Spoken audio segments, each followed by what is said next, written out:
What's up, everybody? It's your favorite shaman, Shaman Ta, here for another episode of Ignite Your Light, the podcast that gets you deeper into the spiritual side of life, the side of life that is sensed and felt and experienced, and a little bit illogical. So today's episode is called We Are All Spiritual Beings. And when you say the term spiritual, the connotation behind it, right? A lot of people, I won't say everyone, but a lot of people think that when you say spiritual, you mean religious. And we're talking about the Bible and we're talking about all these different religions. And I'm going to tell you to pray and this, that, and the third. No, that is actually not the case. Spirituality is actually based on freedom. And this is because the spiritual part of you, the deepest part of who you are, that is your spirit. Okay. That part of you is free. That part of you doesn't understand the concept of money and these material things. That's the human part of us, right? The human part of us thinks we need a certain amount of education, a certain job, a certain title, a certain amount of money to find these things like peace, love, and freedom. But the spiritual side of us says when you are around these people, you get a high vibration. When you're around people that you're not really meant to be around, you're going to feel this sense of uneasiness. Something's going to feel off. Because adulting, right? Us humans, we don't get a manual on how to do life, right? You get your car, what do you get? You get this thick manual that none of us probably read to understand the ins and outs of our car. And even better, right? You have these triggers in your vehicle that let you know what you need to do. So your gas light comes on, you know you need gas, right? Your check engine light goes on. You're like, "Oh my God, there's something wrong with my car." You have these indicators, right? That tell you that something is off or something needs help and support. And our bodies kind of work the same way, right? When we overwork our bodies, our body sends us a message, right? I'm lactose intolerant. So if I'm eating something with dairy, my body will tell me there was cheese in that, or there was butter in that, or there was milk in that, right? Because my stomach starts doing some things that my stomach shouldn't be doing, right? That is a direct sign from my body letting me know what's going on the inside, and our spirit actually works the same way. So, our spiritual side of ourselves, right? This is the deepest, truest, unfiltered version of us. So, beyond our race, beyond how we were raised, beyond our education, our social status, and however we define our identity to be, there's a deeper version of us that's undefined because there are no words in the English language that can sum up who you are as a person. We try to label ourselves and put roles and things like that on ourselves. And it's just a human way of doing things, right? We label things so that we can understand them better. We put them in little categories and boxes, right? To educate and learn and to categorize things. But we've kind of gotten out of control with the labeling, y'all. We've turned that educational tool to understand the framework, right, and the things around us better, and we've turned that on ourselves. And now we say things like, "I'm a mom, I can't wear this," or "I can't go here, I'm a teacher, I have to act this way, I'm a man, I can't show my emotions and I have to be strong because emotions are a sense of weakness." So you can see how these labels pull you away from yourself. And sometimes this helps us, right? Of fitting in with a crowd or finding our tribe and this, that, and the third. We put that label on so we can find like minded people. But also, there is a negativity associated with labeling ourselves, right?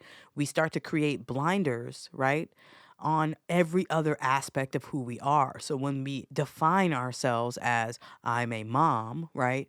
Now, all of these other aspects of yourself that aren't momish, right? Become like, I can't do that anymore. I need to change myself. I need to break off these parts of who I am, this full, multifaceted version of me, and water myself down to fit into this box or this label that says I am X. And then what starts to happen? Your spirit starts to break free. So our spirit starts to send our body signs of misalignment. So when we are in situations or have adopted stereotypes and labels and titles for ourselves, and it's not actually who you are meant to be, your spirit starts to send you anxiety, frustration, overthinking, this energy, this negative energy to tell you that hey, something's off here. Something is not okay. And our minds start to really fight with our hearts because our spirit is aligned to our heart, our true feelings of who we are, you know? When you think about something that you're attracted to, right? There's a part of you that is drawn to it. That is a resonance. And our spirit resonates with things that are meant for us. And that resonance is felt. So we get the energy of feeling comfortable, of feeling at peace, at feeling a high vibration of love and excitement, right? When you're doing something that you love, there is an energetic expression inside yourself, right? That is like, woo, you're filled up, your spirit is singing, right? And saying, yes, this is where we're supposed to be. You know, it's vibing inside you. And the same is true when you are in a situation that you shouldn't be in, when you've accepted a job that brings you more stress than joy. You find yourself frustrated, you find yourself unhappy, and then you start to doubt who you are, right? You start to question your choices because something about your life feels wrong, it feels off. You feel like something's missing. Well, that something missing is you. Your spirit is telling you this ain't it. This person isn't meant for you. That uneasy feeling that you have when you're around this person is God telling you, y'all, this ain't it. You need to move away. You need to make a change. You need to step into a space that's going to bring you peace, that's going to bring you solace, that's going to bring you a high vibration, you know. We have this misconception that love is supposed to hurt. And so that's why we stay in these really toxic relationships that are suffocating and pulling us away from who we are because love is hard. Like, no, no, it's not, y'all. Love is easy. When you love something, there is a resonance within that thing that draws you to it. And inside yourself, your spirit tells you, this is the person for me. You know, there's an ease, right? When the things that are meant for us happen in our life, it happens with ease. You just feel like you're being led. It just happens.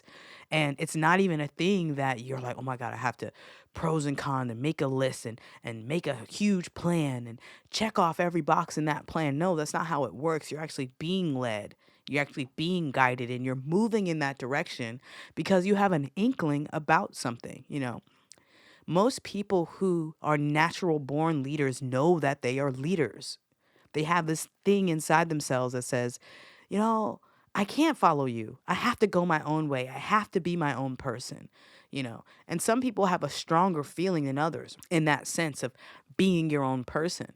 You know, other times maybe we're too empathetic, right, of other people's situations, you know, especially in relationships when we see people who are hurt and flawed, especially women, right? A lot of us, we want to grab that person and lift them up. We're like, I can save you. I can heal you from your pain. And what happens? You end up being yet another victim, right, of their pain and their hurt because they haven't dealt with what they need to do on the inside. And so we have to constantly balance our mind and our hearts, you know.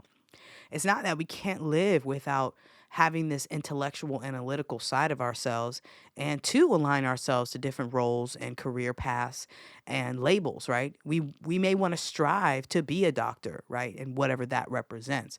But the issue is labeling yourself and letting that be the end all be all of who you are. Because when you do that, you block yourself from all the things that you could be, you know? And there's an inner knowing that exists within ourselves that is a part of our spirit. Our spirit is our secret superpower of inner knowing, you know. You can go anywhere and you will be drawn to the things that are meant for you. And you may experience things that aren't meant for you, and you get a feeling inside your body that tells you which way that you need to go. This feeling is the spiritual part of you. So instead of overthinking and thinking that you have to have it all figured out and stressing about what you think you need to be successful, you just have to listen to what your spirit is telling you, you know, because the spirit part of you is the deepest part of who you are. when you can attach to that, you know exactly what's meant for you. It's no more second guessing. It's no more doubting yourself.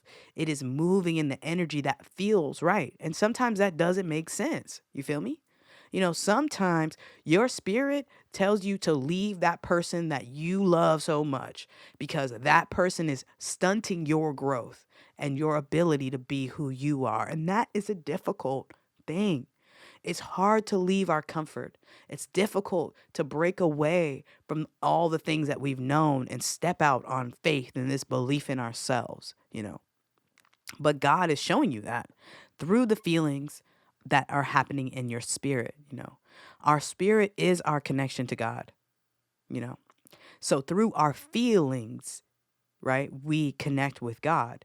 So God doesn't understand you saying, I need money, I need XYZ. That doesn't exist in the realm of spirituality. You have to understand that spirituality is intangible, it's not physical, it's immaterial, right?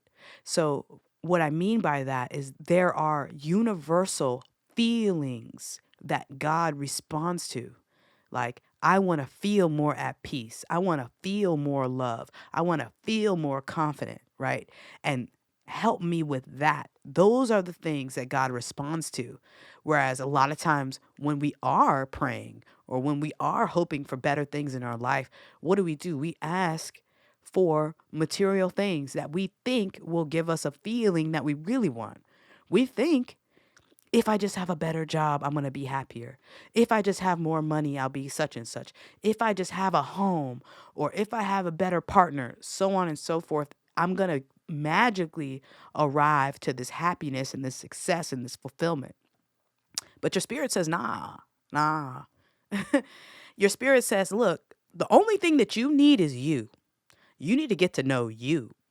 You need to understand how you respond in a stressful situation. You need to understand how you are with people who might not like you. Okay. You have to understand what it feels like to be around the people that you're meant to be around. So if you can recognize that feeling more, you'll know who's meant for you and who isn't. You will actually stop yourself from experiencing a bunch of unnecessary pain and drama because you have actually listened to you, not what society has told you, not what your parents have taught you or whoever raised you, right? Because sometimes we're raised in toxic environments, right? Where we are handicapped, where we're told you aren't who you think you are. You're not allowed to be who you believe you are and who you feel you are. So we grow up with that complex thinking that we are less than who we really are. And we start to go against our feelings and our spirit inside ourselves, right? And what does that do? That actually creates an internal war within yourself, you know. And this internal war, it manifests itself as anxiety, right? Overthinking, self-doubt, right? And then that will spiral and get deeper, right? Now it's depression. And now it could be self-harm. And now you're surrounding yourself with people who are also reflecting that negative energy that is existing inside yourself, you know? Because when you feel really good about yourself, you're not going to align yourself with people who don't make you feel good. But when you're feeling low, when you're feeling broken, somehow you find yourself with people who reflect that energy back to you. So now I'm already dealing with low self esteem. I end up finding a partner that treats me like crap and makes me feel worse about myself so that I can recognize that there's something that needs to change. Because here's a thing about God, which is so cool and that I love so much. You are always supported by God, no matter if you believe or not. Okay. God is there to support you. God is not asking you to do anything but live your life, right? God is sending you the signs through your spirit, through your feelings that tell you exactly what you need to do in your life, right? So if you have low self esteem, you're going to experience situations that are going to help you become more confident. If you have doubts about yourself, you're going to experience people that force you to believe in you. So there's always an opportunity to see yourself through your environment, right? And that's kind of how God works in this mysterious way. And so you have to understand that God is connected to the deepest part of who you are. That's your spirit, the spiritual part of you. So when things are happening in your life, they are to show you who you are. So if your spirit is being blocked and is frustrated because you're in a situation that you shouldn't be in, God is going to show you that in your life. Why? Because we are spiritual beings. We sense and feel our way through life. Of course, it's easy to blame everyone else for your problems. We can blame our terrible job. We can blame our emotionally unavailable partner. But it's really up to us to change the feelings that we feel inside.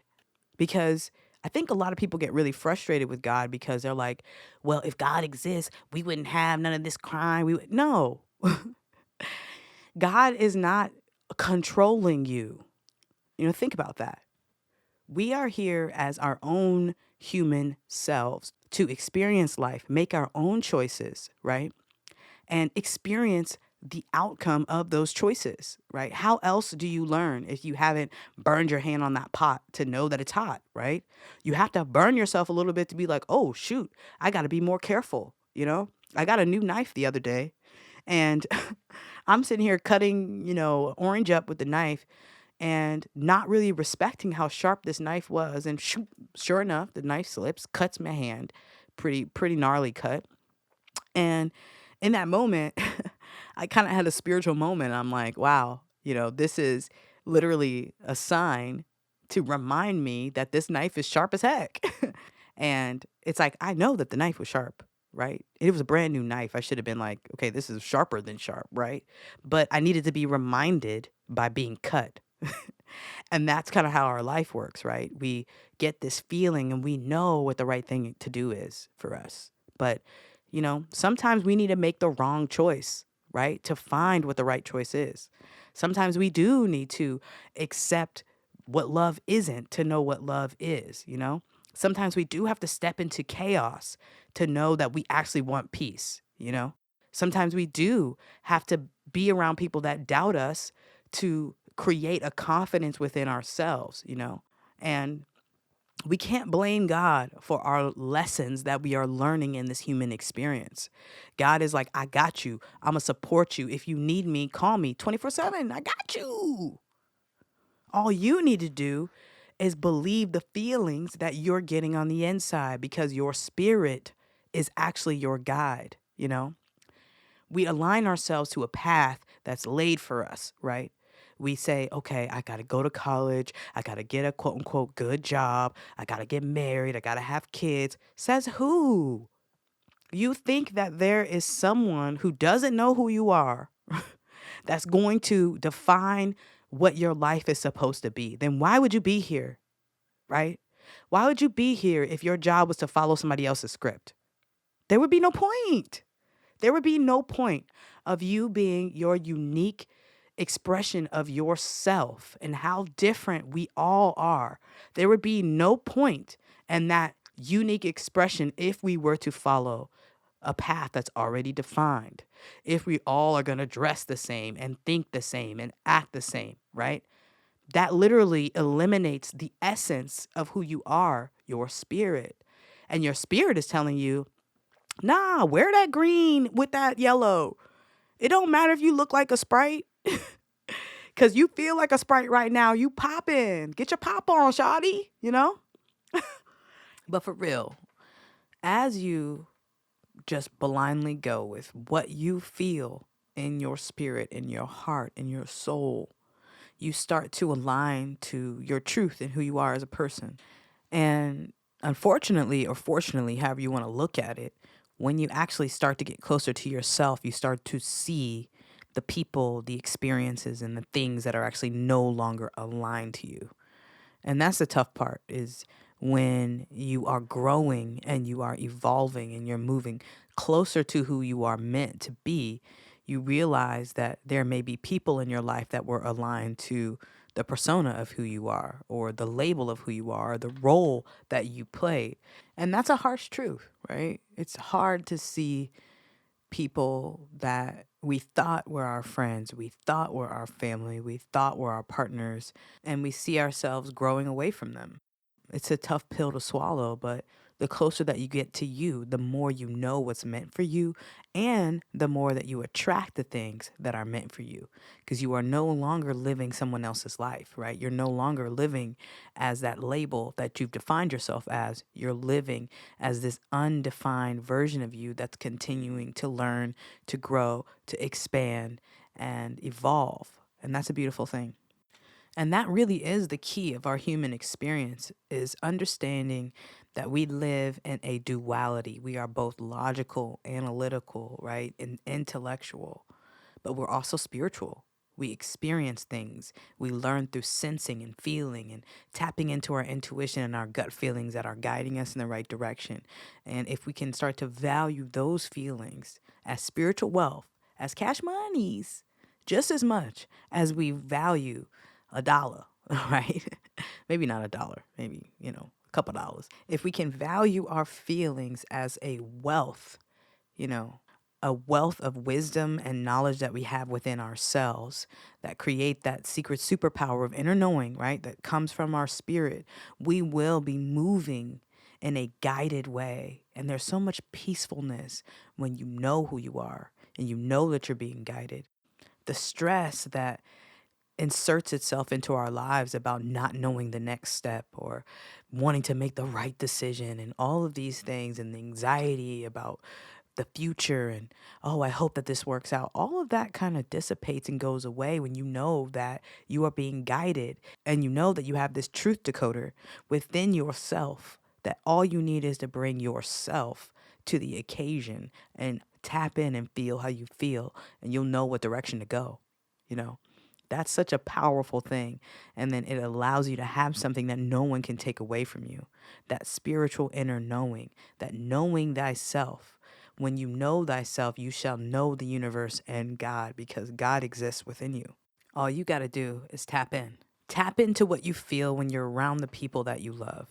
Tap into what you feel when you're around the people that you shouldn't be around that don't support your growth and don't support your truth, right? Feel how that feels like. And if you can get really good at discerning your feelings, you'll know exactly which way to go in your life. Get your feel on, y'all. Leave your expectations at the door and your mind.